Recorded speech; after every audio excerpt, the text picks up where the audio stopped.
Recently, I have published two books.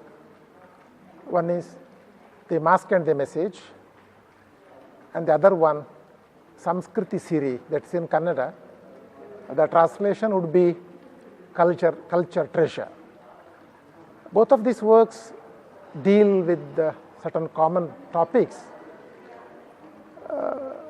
Basically, I belong to Tulu language and culture. Tulu is spoken in the Dakshina Kannada district. I have been brought up amidst Tulu folklore, Tulu culture, especially folk performing arts. See, one thing I would like to share here, that's the point. I have been watching folk performances, especially what we call the spirit worship or the Bhuta worship. It's called Bhutas. The Bhutas are being worshipped by Tuluva people in large numbers.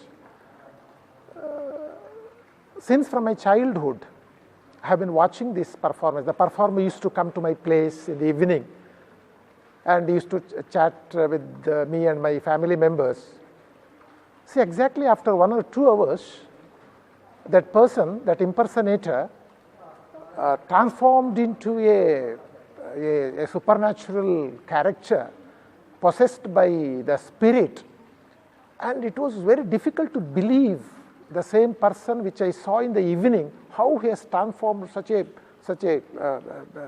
character after an hour or two.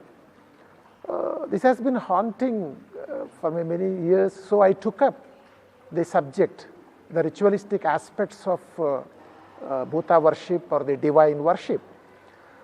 And the papers in this Mask and the Message, the collection of research papers on Tulu folklore and culture, and also Samskriti Siri, which deals about the Tulu culture, where I have discussed the concept of the deity worship, the costumes, the performing styles, the oral epics sung, and so many things. It's a collection of, as I said, it's a collection of research articles where I have discussed long oral epics, then about folk games, its articulation and other things, then about a repertoire study, about Gopal Naika, who is our main singer. Actually, there's a very interesting article there. See, usually the long epics are sung at the performance context. At the performance context, it is sung. So there are different contexts for an epic. My singer, that Gopal Naika, he sang in the ritual context. He sang outside the ritual context. He sang the same epic in the agricultural context. So 4 or 5 contexts of a particular epic where I could analyze how it differs.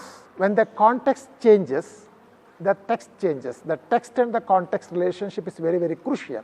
So exactly the context defines the text, or the context gives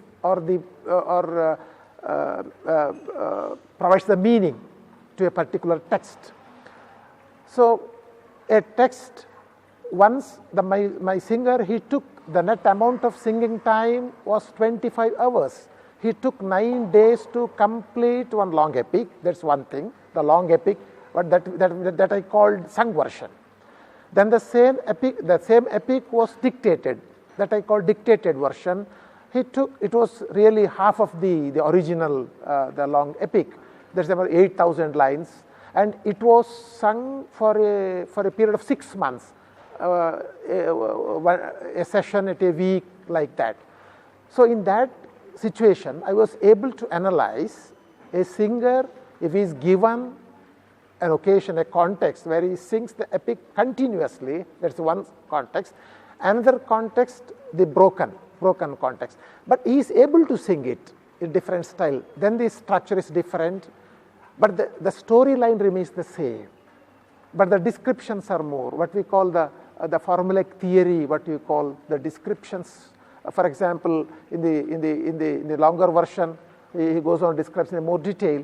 where in the shorter version he makes it cut short, but the story goes. It doesn't matter, doesn't matter. So what I'm saying is, the context determines the text and the meaning of a particular text. That is the main argument in one of my articles.